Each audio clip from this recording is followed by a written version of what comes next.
Sheila, your life has been so different from mine, your interests and everything.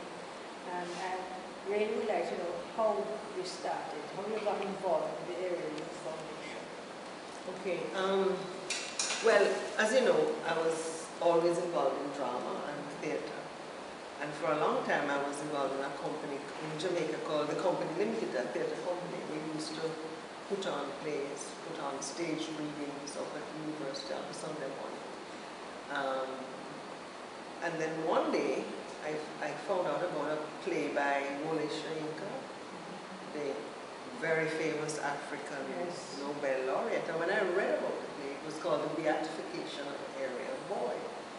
But the story sounded to me like it could have been in Kingston, because it was about a young man who was a kind of a more benevolent kind of don, but nevertheless would rob from the rich and then look after a whole bunch of youngsters. So I thought his beatification was in the story was how he decided to transform his life and to do good. And I wanted to do this in Kingston. So we chose the Ward Theatre. Well, Shainka chose the Ward Theatre because he said it looked just like the theatre in Lagos that he would have done it in had he not been in exile. And but then, you know, there were challenges, but a lot of people said you can't put it on there because you know what happens downtown, people don't want to go down to your theatre and then we do this and we do that. So our idea was to use our skills in drama to mobilize some of those young people that would have necessarily been hanging around the Ward Theatre causing trouble, get them engaged in the whole process and make them feel a sense of ownership in the production.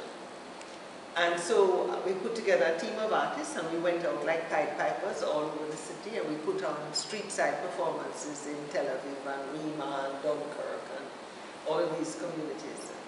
And we ended up with 100 kids. This was back in March. And we worked with those 100 kids right up until Shenka came back in July to do auditions for the production.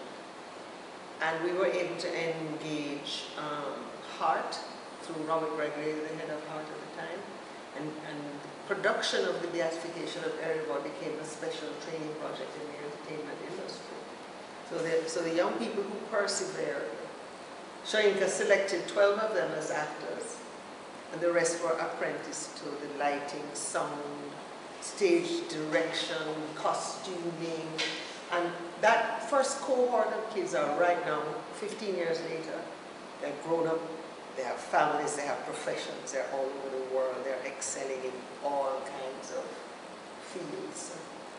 And so, you know, we just persisted. When the play closed and we had a graduation, we said goodbye to everybody. The young people kept coming back to the church and calling us to come back and we eventually said, oh well, okay. And that's how the Area Youth Foundation came about. It started out as the Area Boy project. And then when we realized we weren't going to have to keep doing it, then we had to change it to youth.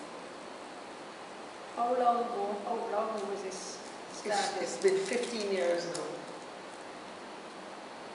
Fantastic. So now, what I'm fascinated by is the fact that at this stage of your life and your career, your entire day is absorbed with tennis.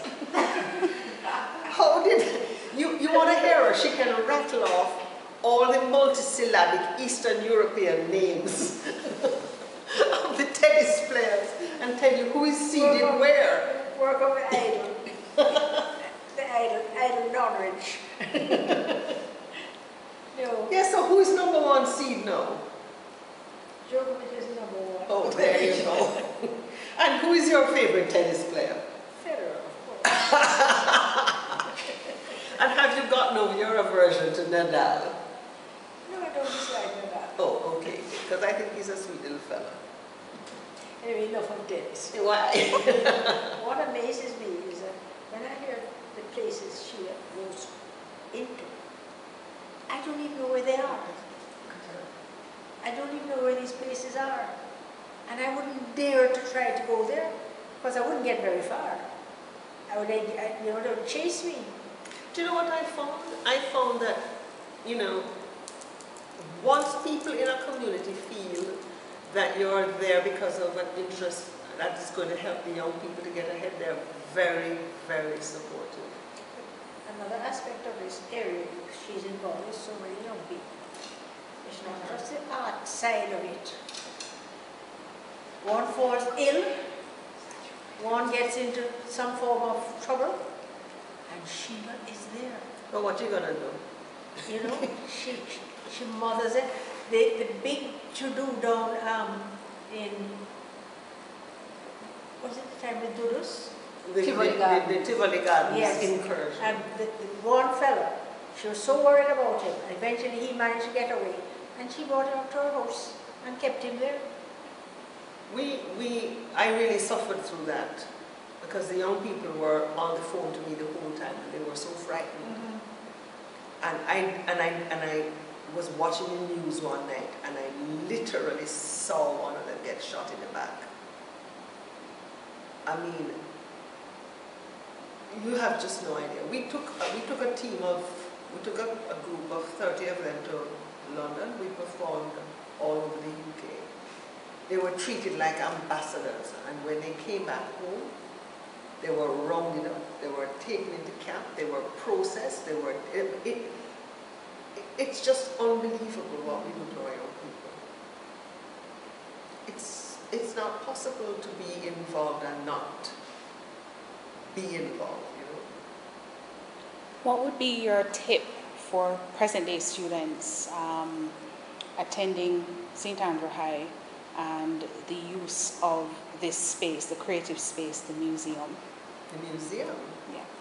Well, you know, it's funny, I was just, I teach at the Edinburgh College now, and I was just talking to the students yesterday about the importance of the tangible culture and giving value to the past and to history, especially where it comes to the humblest of objects. You know, people tend to think that, you know, the gold cups and the